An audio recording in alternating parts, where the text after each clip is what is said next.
you're selling your plan as Medicare for all who want it, yet your plan would automatically enroll uninsured Americans into a public option, even if they don't want it, and force them to pay for it. How is that truth in advertising? Well, it's making sure that there is no such thing as an uninsured American.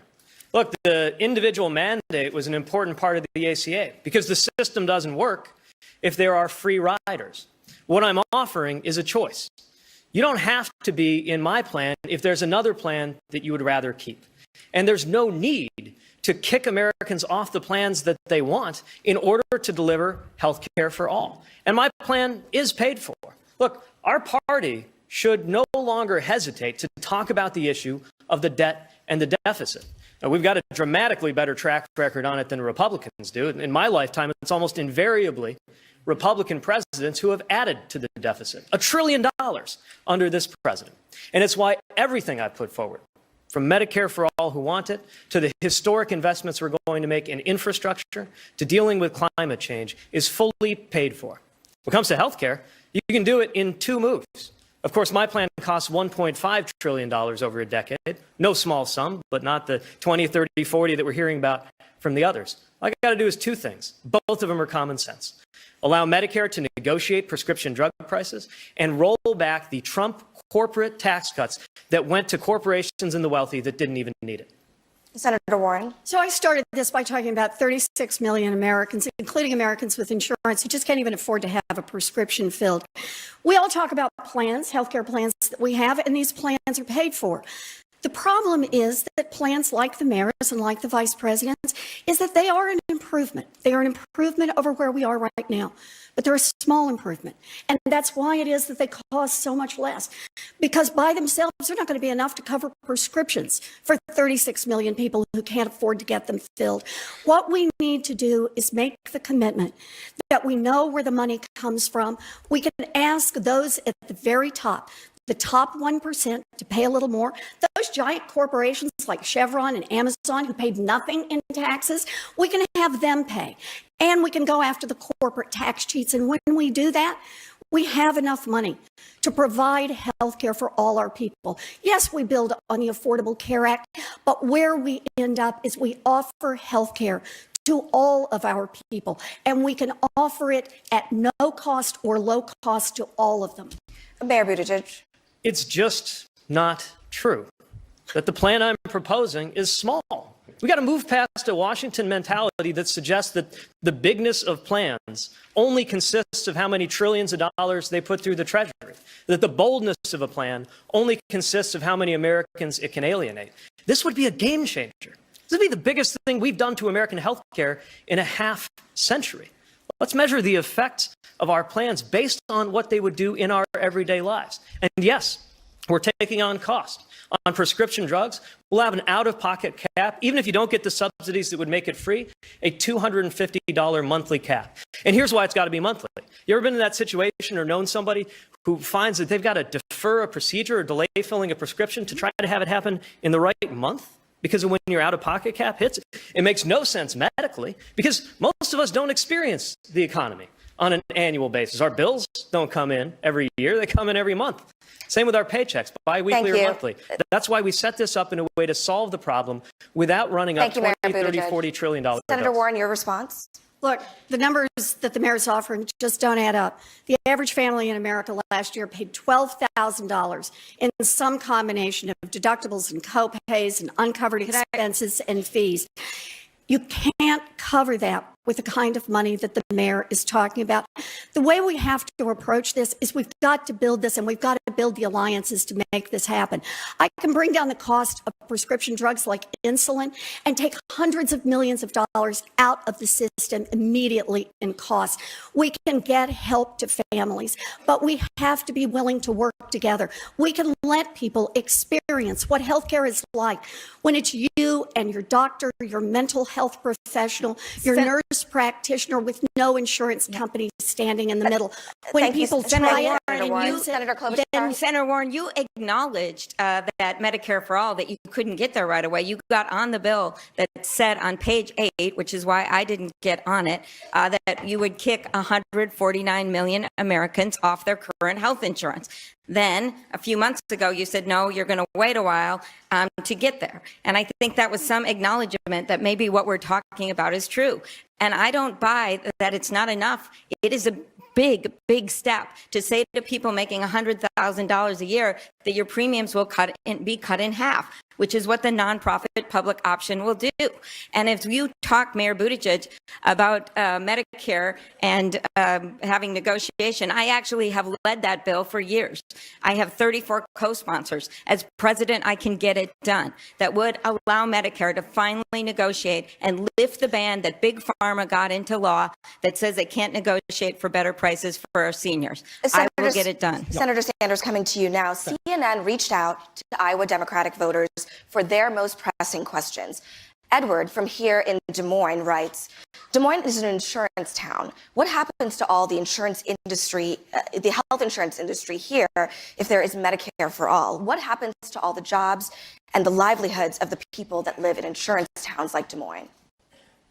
We build into our Medicare for All program a transition fund of many, many billions of dollars that will provide for up to 5 years income and health care and job training for those people. But here is the issue. Tom Steyer made the point a moment ago. We are now spending twice as much per person on health care as do the people of any other country. That is insane. In some cases, 10 times more for prescription drugs. Why is that? Why is that? And the answer is the greed and corruption of the drug companies and the insurance companies. And if we want to do what every other major country on earth does and guarantee people health care is a human right, not a privilege, you know what we have to do? We are finally going to have to stand up to the healthcare industry and end hundreds of billions of dollars of waste and profiteering. Mr. Steyer. I just want to emphasize what Senator Sanders said. This is not a complicated problem. Between what Senator Warren and Senator Sanders said, it's clear. There are two problems. We're spending way too much because corporations own the system, and we're not negotiating against those corporations. And we've given tax cuts to the richest Americans and the biggest corporations for decades. That's all this is. We have corporations who are having their way with the American people, and people are suffering. Senator Warren is right. This is cruelty for money. In order to break this, we're going to have to break the corporate stranglehold and solve both the tax and the negotiating problem. That's why I'm for term limits. We need to redo Washington, D.C. and actually take back the government from the corporations. Thank you, Mr. Steyer. Vice President Biden. I would argue that the biggest breakthrough in recent time was us being able to do in our administration what five Democratic presidents couldn't get done, and that is pass Obamacare. It was a big deal.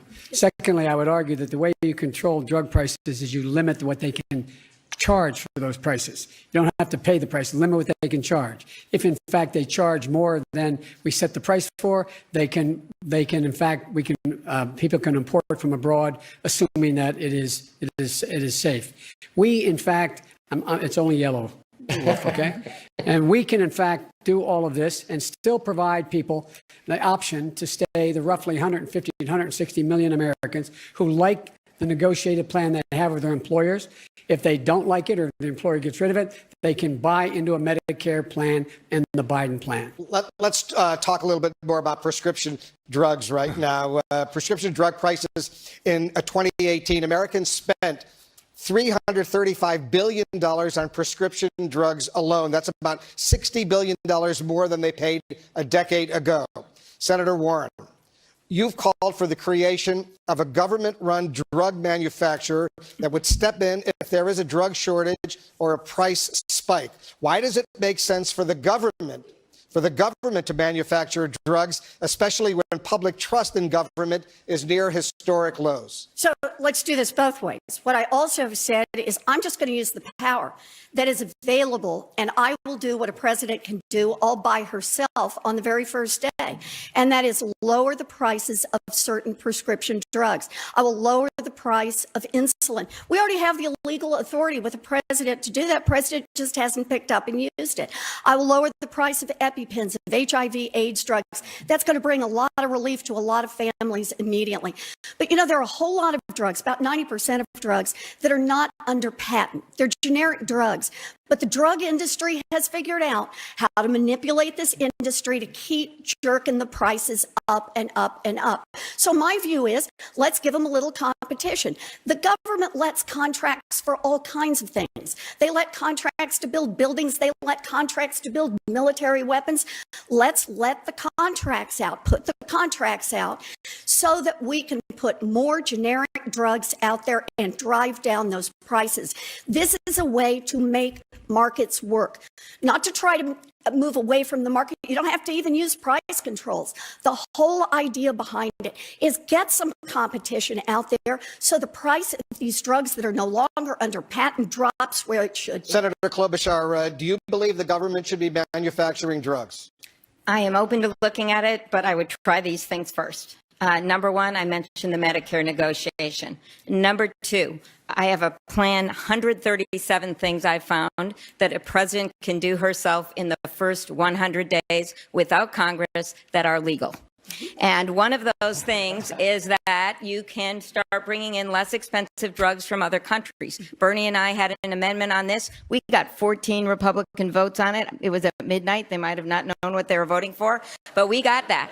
I now have an actual bill with Senator Grassley that does that. And I have a bill to get at what Elizabeth was talking about, which is to stop generics from taking money from big pharmaceuticals to keep their products off the market. The issue here is that there are 2 pharma lobbyists for every member of Congress. Thank you, Senator. They think they own Washington. They don't own me. Thank you, and as Senator president, I will Klobuchar. get this done. We're going to turn now to child care, a huge expense for many new families and a problem that's especially acute in rural Iowa.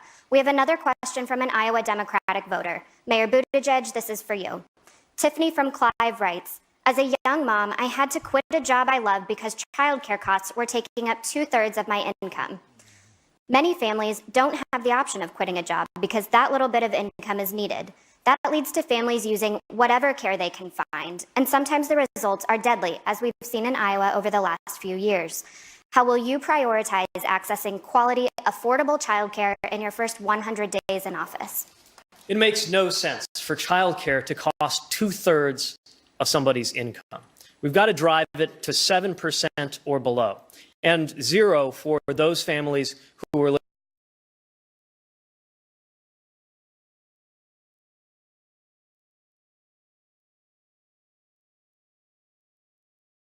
living in poverty.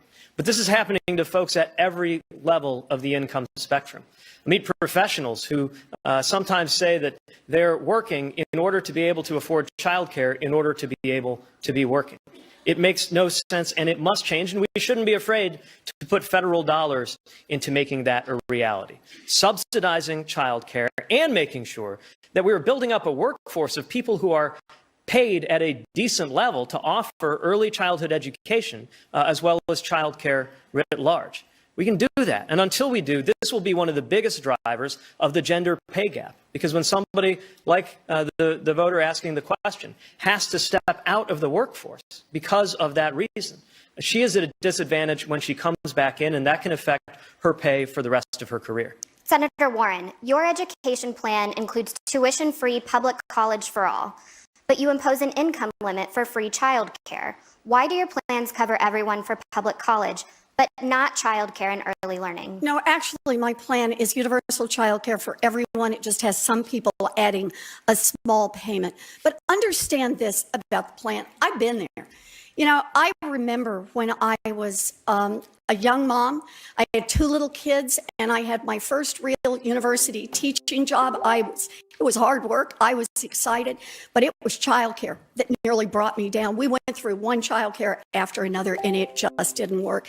If I hadn't been saved by my Aunt B, I was ready to quit my job. And I think about how many women of my generation just got knocked off the track and never got back on. How many of my daughter's generation get knocked off the track and don't get back on. How many mamas and daddies today are getting knocked off the track and never get back on. I have a 2-cent wealth tax so that we can cover child care for all of our children and provide universal pre-K for every 3-year-old and 4-year-old in America, and stop exploiting the people who do this valuable work, largely Black and brown women. We can raise the wages of every child care worker and preschool teacher in America. That's an investment in our babies. That's an investment in their mamas and their daddies. And it's an investment in our teachers and in our economy. Senator Sanders, will your universal child care program be free for everyone regardless of income? Yeah. Let me just pick up on this child care thing. Every psychologist in the world knows 0 through 4 are the most important years of human life, intellectually and emotionally. And yet our current child care system is an embarrassment. It is unaffordable. Child care workers are making wages lower than McDonald's workers. We need to fundamentally change priorities in America. We should not be one of the few countries that does not have universal, high-quality, affordable child care. We should not be one of the only major countries not to guarantee health care to all people as a human right. We should not be spending more than the 10 next countries on the military, hundreds of billions of dollars in subsidies for the fossil fuel industry, tax breaks for billionaires, and then tell the moms and dads in this country we cannot have high-quality, affordable child care. That is wrong. Vice President Biden, infant care is more expensive than in-state public college tuition in more than half the country. Do you support free universal infant care? It should be free universal infant care, but here's the deal. You know, I was a single parent too. When my wife and daughter were killed, my 2 boys I had to raise, I was a senator, a young senator. I just hadn't been sworn in yet. And I was making $42,000 a year. I commuted every single solitary day to Wilmington, Delaware, over 500 miles a day, 250 miles a day, because I could not afford, but for my family, childcare. It was beyond my reach to be able to do it. And that's why there's several things we do. When I triple the amount of money for Title I schools, every child 3, 4, and 5 years old will, in fact, have full schooling. They'll go to school and after-school programs, which will release some of the burden. Secondly, I think we should have an $8,000 tax credit, which would put 7 million women back to work. They could afford to go to work and still care for their children as an $8,000 tax credit. I also believe that we should, in fact, for people who, in fact, are not able to afford any of infant care, to be able to get that care. But Bernie's right. We have to raise the salaries of the people who are doing the care. And I provide for that as well. My time is up, I know, but I'm not going to go over like everybody. Mayor Buttigieg. Mayor Buttigieg, higher education is another huge expense for families. You oppose free public college for all because you don't want to make it, quote, free for the kids of millionaires. But lots of public services are available to the kids of rich people, like libraries and public schools. Why do you draw the line at public colleges and universities? Well, it's simple. We expect and hope for everyone to get through 12th grade. It's not the same for college. Now, again, I don't want cost ever to be a barrier to somebody seeking to attend college. And under my plan, it won't be. Matter of fact, for the first 80% of Americans by income, it is free at public colleges. But if you're in that top income bracket, don't get me wrong, I still wish you well. I hope you succeed when you go to college. I just need you to go ahead and pay that tuition, because we could be using those dollars for something else. There is a very real choice about what we do with every single taxpayer dollar that we raise. And we need to be using that to support everybody, whether you go to college or not, making sure that Americans can thrive, investing in infrastructure, and something that hasn't come up very much tonight but deserves a lot of attention, poverty. You know, the Poor People's Campaign is marching on Iowa right now, calling on us to talk about this issue more. They are driven by their faith. I think because even though in politics we're supposed to talk middle class, they know there's no scripture that says, as you've done unto the middle class, so you've done unto me. We got to be making sure that we target our tax dollars where they will make the biggest difference. And I don't think subsidizing the children of millionaires and billionaires to pay absolutely zero in tuition at public colleges is the best use of those scarce Senator taxpayer Warren. dollars. So look, the way I think we need to do this is we need a wealth tax in America. We need to ask people with fortunes above $50 million to pay more. And that means that the lowliest millionaire that I would tax under this wealth tax would be paying about $19 million in the first year in taxes. If he wants to send his kid to public university, then I'm okay with that. Because what we really need to talk about is the bigger economic picture here. We need to be willing to put a wealth tax in place, to ask those giant corporations that are not paying to pay, because that's how we build an economy. And for those who want to talk about it, bring down the national debt. You do universal child care, and you got a lot of mamas who can go to work, a lot of mamas who can finish their education. We make that investment in universal college. We've got a lot of people who finish an education. Yeah, you know, I appreciate your thoughts, Elizabeth, but I want to step back. I actually think that some of our colleagues who want free college for all aren't actually thinking big enough. I think what we have to look at is how we connect our education system with our economy. Where are our job openings and what do we need? We are going to have over 1 million openings for home health care workers that we don't know how to fill in the next 10 years. We are going to have open 100,000 jobs for nursing assistants. We, as my union friends know, we're going to have over 70,000 openings for electricians. We're not going to have a shortage of MBAs. We're going to have a shortage of plumbers. So when we look at that, then we step back. Where should our money go? It should go into K through 12. It should go into free 1- and 2-year degrees, like my dad got, like my sister got. Thank you, and Senator then we should Klobuchar. double the Pell Grants because we're going to need 4-year Thank you, degrees. Senator So the Klobuchar. money Mr. goes Steyer? where it should go instead of to rich kids going to college. Mr. Steyer, as a billionaire, should your children have been entitled to free public college? No. And let me say this. I was one of the people who talked about a wealth tax almost a year and a half ago. I believe that the income inequality in this country is unbearable, unjust, and unsupportable. And the redistribution of wealth to the richest Americans from everyone else has to end. And I proposed a wealth tax almost a year and a half ago to start to address it and to raise some of the money that we need. But I want to go beyond this and go back to this question about education, because we're talking a lot about college.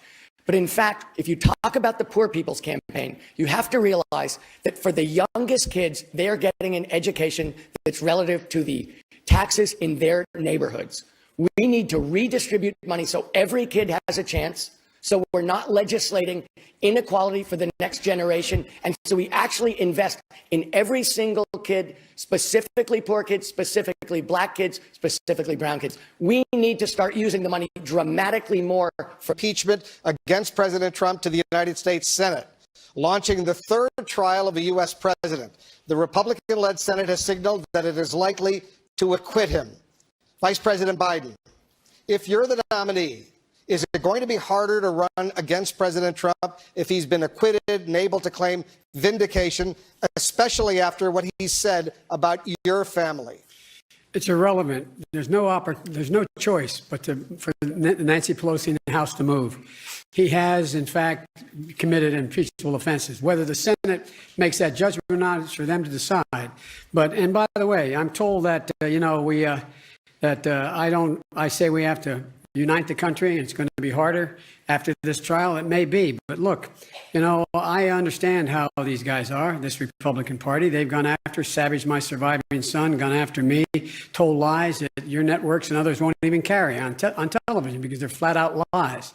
And I did my job. The question is whether or not he did his job, and he hasn't done his job. And so it doesn't really matter whether or not he's gone after me. I've got to be in a position that I think about the American people. I can't hold a grudge. I have to be able to not only fight, but also heal. And as President of the United States, that's what I will attempt to do, notwithstanding that we're going to be more division after he's defeated by me this next time. Senator Klobuchar, you're going to be a juror in the trial in the Senate that's about to start. Do you worry President Trump will be emboldened by acquittal?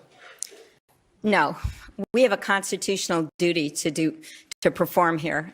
And when I look at what the issue is, it's whether or not we're going to be able to have witnesses. We've asked for only 4 people as witnesses. And if our Republican colleagues won't allow those witnesses, they may as well give the president a crown and a scepter. They may as well make him king.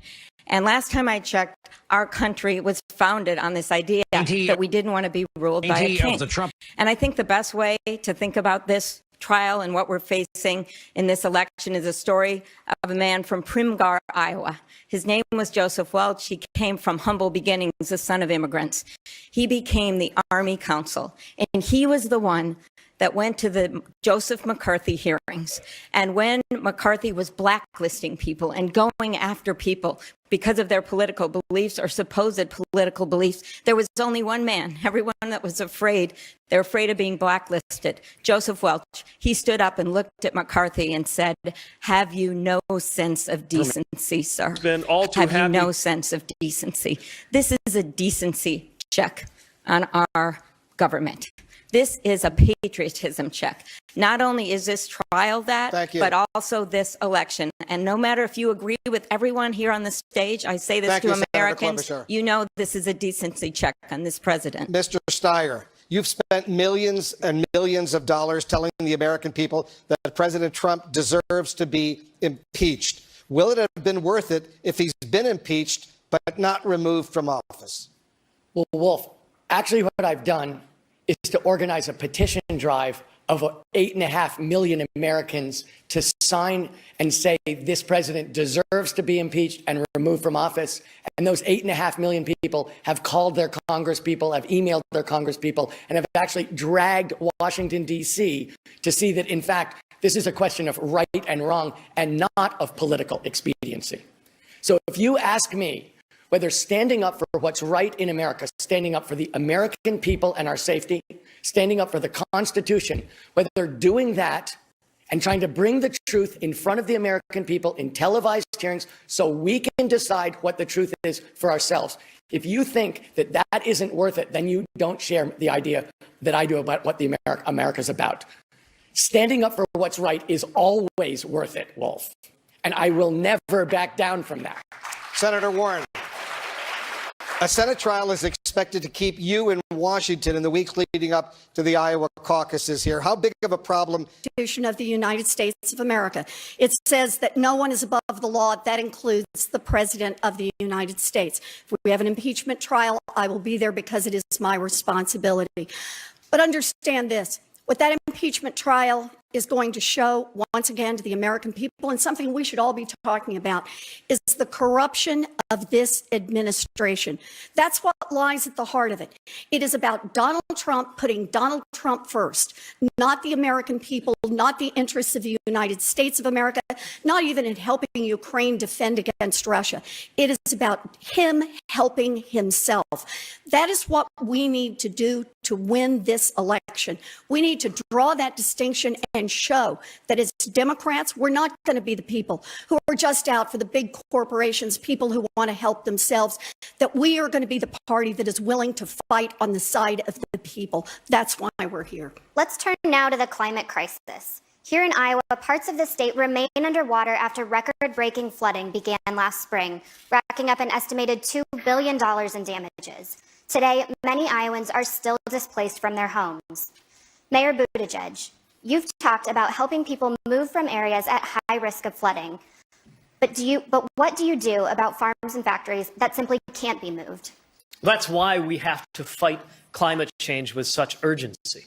Climate change has come to America from coast to coast. We're seeing it in Iowa. We've seen it in historic floods in my community. I had to activate our emergency operations center for a once-in-a-millennium flood. Then 2 years later, had to do the same thing. In Australia, there are literally tornadoes made of fire taking place. This is no longer theoretical, and This is no longer off in the future. We have got to act, yes, to adapt, to make sure our communities are more resilient, to make sure our economy is ready for the consequences that are going to happen one way or the other. But we also have to ensure that we don't allow this to get any worse. And if we get it right, farmers will be a huge part of the solution. We need to reach out to the very people who have sometimes been made to feel that accepting climate science would be a defeat for them, whether we're talking about farmers or industrial workers in my community, and make clear that we need to enlist them But Mayor in the Buttigieg, national project to do something to about this. clarify, what do you do about farms and factories that cannot be relocated? We are going to have to use federal funds to make sure that we are supporting those whose lives will inevitably be impacted further by the increased severity and the increased frequency. And by the way, that is happening to farms, that is happening to factories, and that disproportionately happens to Black and brown Americans, which is why equity and environmental justice have to be at the core of our climate plan. Thank you, Mayor going forward. Buttigieg. Mr. Steyer, what's your response? Look, what you're talking about is what's called managed retreat. It's basically saying we're going to have to move things because this crisis is out of control and it's unbelievably expensive. And of course, we're going to come to the rescue of Americans who are in trouble. But this is why climate is my #1 priority. And I'm still shocked that I'm the only person on this stage who will say this. I would declare a state of emergency on day 1 on climate. I would do it from the standpoint of environmental justice and make sure we go to the Black and brown communities where you can't breathe the air or drink the water that comes out of the tap safely. But I also know this. We're going to create millions of good-paying union jobs across this country. It's going to be the biggest job program in American history.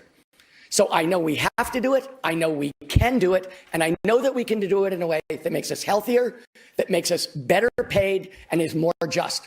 But the truth of the matter is we're going to have to do it, and we're going to have to make the whole world come along with us, and it's going to have to be priority 1. Mr. Steyer, to clarify, you say you're the climate change candidate, but you made your $1.6 billion in part by investing in coal, oil, and gas. So are you the right messenger on this topic? I absolutely am. Look, we invested in every part of the economy.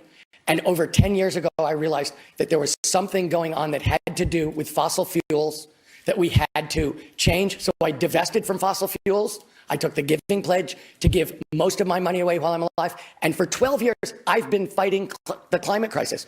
I've beat oil companies in terms of clean air laws. I've stopped fossil fuel plants in Oxnard, California. I fought the Keystone Pipeline. I have a history of over a decade of leading the climate fight successfully. Thank you, Mr. Steyer. So actually, yes, I am the person here who has the chops and the history that says, I'll make it priority 1 because I've been doing it for a long time. Thank you, Mr. Steyer. Senator Warren, Yes. President Trump is rolling back major environmental rules to allow pipelines and other major infrastructure projects to be built without strict environmental review. Will you restore those protections and in a way that the next president can't overturn? Yes. Climate change threatens every living thing on this planet, and the urgency of the moment cannot be overstated. I will do everything a president can do all by herself on the first day. I will roll back the environmental changes that Donald Trump is putting in place. I will stop all new drilling and mining on federal lands and offshore drilling. That'll help us get in the right directions. I'll bring in the farmers. Farmers can be part of the climate solution. We should see this, though, for the problem #1. Understand this. We have known about this climate crisis for decades. Back in the 1990s, we were calling it global warming, but we knew what it was. Democrats and Republicans back then were working together because no one wanted a problem. But you know what happened? The industry came in and said, we can make big money if we keep them divided and make no change. Priority #1 has to be taking back our government from the corruption. That is the only way we will make progress on climate, on gun safety, on health care, on Thank you, all Senator of Warren. the issues that Senator matter to us. Klobuchar, some of your competitors on this stage have called for an all-out ban on fracking. You haven't. Why not? Well, first of all, I would note that I have 100% rating from the League of Conservation Voters, and that is because I have stood tall on every issue that we have talked about up here when it comes to this administration, this Trump administration, trying to reverse environmental protections. I think it is going to lead to so many problems, and one thing that hasn't been raised, by the way, is the rules on methane, which is actually one of the most environmentally dangerous hazards that they have recently embarked on, and I would bring those rules back as well as a number of other ones. When it comes to the issue of fracking, I actually see natural gas as a transition fuel. It's a transition fuel to where we get to carbon neutral. Nearly every one of us has a plan that is very similar, and that is to get to carbon neutral by 2045 to 2050, to get to by 2030 to a 45% reduction. And I want to add one thing that no one's really answered. When we do this, we have to make sure that we make people whole. And when we put a tax on carbon, which we will do either through cap and trade or through a renewable electricity standard or through a fee on carbon, then we have to make sure the money goes back to the people that will be hurt by it, to help them with their energy bills and to bring jobs to areas that will lose jobs. Senator Sanders. Thank you. Let's be clear. If we as a nation do not transform our energy system away from fossil fuel, not by 2050, not by 2040, but unless we lead the world right now, not easy stuff, the planet we are leaving our kids will be uninhabitable and unhealthy. We are seeing Australia burning. We saw California burning. The drought here in Iowa is going to make it harder for farmers to produce the food that we need. This is, of course, a national crisis. I've introduced legislation to indicate it's a national crisis. We have got to take on the fossil fuel industry and all of their lies and tell them that their short-term profits are not more important than the future of this planet. That's what the Green New Deal does. That's what my legislation does. And that is what we have to do. Vice President Biden, your response. My response is, back in 1986, I introduced the first climate change bill, and check PolitiFacts, they said it was a game changer. I've been fighting this for a long time. I headed up the Recovery Act, which put more money into moving away from fossil fuels to solar and wind energy than ever has occurred in the history of America. Look, what we have to do is we have to act right away. And the way we act right away is immediately, if I'm elected president, I'll reinstate all the mileage standards that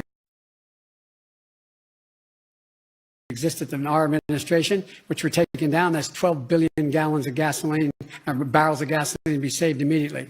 And with regard to those folks who, in fact, are going to be victimized by what's already happened, we should be investing in infrastructure that raises roads, makes sure that we're in a position where we have that every new highway built is a green highway, having 550,000 charging stations. We can create, and this is where I agree with Tom, we can create millions of good-paying jobs. We're the only country in the world that's ever taken great crisis and turned it into a great opportunity. And one of the ways to do it is with farmers here in Iowa by making them the first group in the world to get to net zero emissions by paying them for planting and absorbing carbon in their fields right away. There's more to say, but I know a key part of your mission in this primary is going to be to prove to Democratic voters that you're strong enough to take on Donald Trump. Each of you face unique challenges in doing that. Mayor Buttigieg, you say you've had trouble earning the support of black voters because you're unknown. But you've been campaigning for a year now, and polling shows you with next to no black support that you'll need in order to beat Donald Trump. Is it possible that black voters have gotten to know you and have simply decided to choose another candidate? The black voters who know me best are supporting me. It's why I have the most support in South Bend. It's why among elected black officials in my community who have gotten into this race, by far most of them are supporting me. And now, nationally, I am proud that my campaign is co-chaired by a member of the Congressional Black Caucus and to have support right here in Iowa from some of the most recognizable black elected leaders, from Mayor Hart of Waterloo to former Representative Berry in Black Hawk County. Now, the biggest mistake we could make is to take black votes for granted, and I never will. The reason I have the support I do is not because any voter thinks that I'm perfect. It's because of the work that we have done facing some of the toughest issues that communities can. not from the luxury of a debate or a television panel or a committee room, but on the ground. Issues from poverty to justice in policing. And I'm proud to say we've been nationally recognized for our work as a race-informed city on delivering greater economic justice, that we have reduced use of force by leading the region in transparency around the use of force in policing. Of course, there is a much longer way to go in my community and around the country. But I will be a president whose personal commitment is to continue doing this work. Senator Sanders, you call yourself a democratic socialist, but more than 2/3 of voters say they are not enthusiastic about voting for a socialist. Doesn't that put your chances of beating Donald Trump at risk? No, not at all. And that is because the campaign that we are going to run will expose the fraudulency of who Donald Trump is. Donald Trump is corrupt, he is a pathological liar, and he is a fraud. Now, when Trump talks about socialism, what he talks about is giving hundreds of billions of dollars in tax breaks and subsidies to the fossil fuel industry. Donald Trump is a businessman, received $800 million in tax breaks and subsidies to build luxury housing. My democratic socialism says health care is a human right. We're going to raise the minimum wage to $15 an hour. We're going to make public colleges and universities tuition free. We're going to have a Green New Deal and create up to $20 million saving the planet for our children and our grandchildren. We are going to take on the greed and corruption of the pharmaceutical industry and the insurance company. That is what democratic socialism is about, and that will win this election.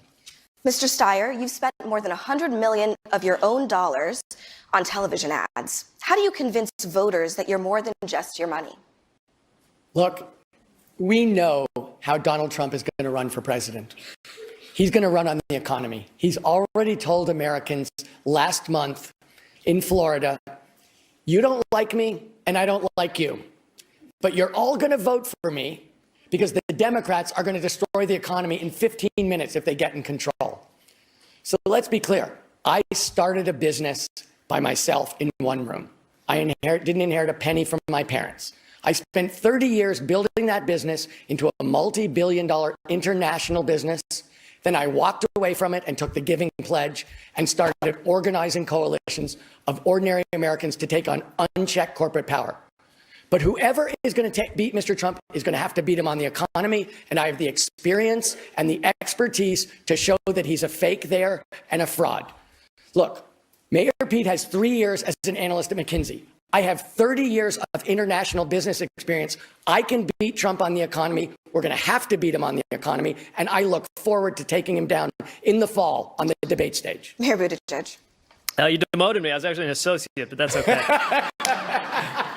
It was not the biggest part of my career, but I am ready to take on this president on the economy because I am from the exact kind of industrial Midwestern community that he pretends to speak to and has proven to turn his back on, and guided that community through a historic transformation when at the beginning of the decade I took office, we were described as a dying city.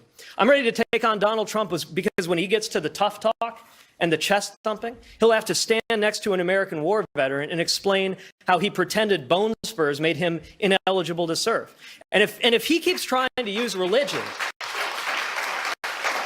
if a guy like Donald Trump keeps trying to use religion to somehow recruit Christianity into the GOP, I will be standing there not afraid to talk about a different way to answer the call of faith and insist that God does not belong to a political party. I am ready to take on this president on every front. Senator Klobuchar, you're pitching yourself as a practical candidate who can get things done.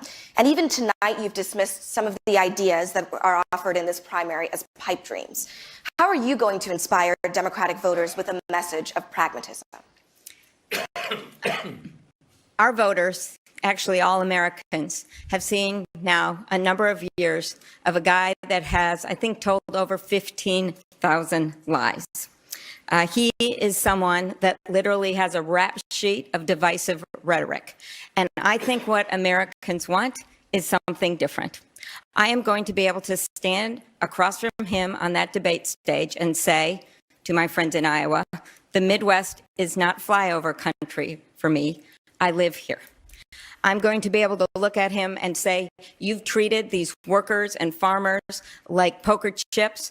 For me, these are my friends and these are my neighbors. I'm going to be able to look at him and say, you know what? You got $413 million over the course of your career. That's how you built your fortune. And what I'm going to say is this. My grandpa worked 1,500 feet underground in the iron ore mines, saved money in a coffee can in the basement to send my dad to a 2-year community college. That's my family trust. And when you have been given an opportunity like that, you go into the world not with a sense of entitlement, Donald Trump, but with a sense of obligation. Senator Warren, what do you say to voters who like your policies, but they're worried they will scare away swing voters you need to win this race in November? So I was born and raised in Oklahoma. I have 3 older brothers who are all retired, who are all back there still. And 2 of my 3 brothers are Republicans. And sure, there are a lot of things we disagree on, and we can take to our corners and do the Democratic Republican talking points. But the truth is, there's a whole lot we agree on. You know, my brothers are just furious over Chevron and Eli Lilly and Amazon, that our giant corporations make billions of dollars in taxes, make billions of dollars in profits and pay nothing in taxes. My brother said, I don't get this. I have to pay my taxes. Somebody has to keep the roads paved and the schools open and pay for our defense. They understand that we have an America right now that's working great for those at the top. It's just not working for anyone else. We have a chance to unite as Democrats, but also with independents and Republicans who are sick of living in a country that's working great for the politicians that are taking the money. It's working great for the lobbyists. It's working great for the corporate executives. It's just not working for everyone else. I'm building the grassroots movement, leading the fight. We're going to make this America work for everyone else.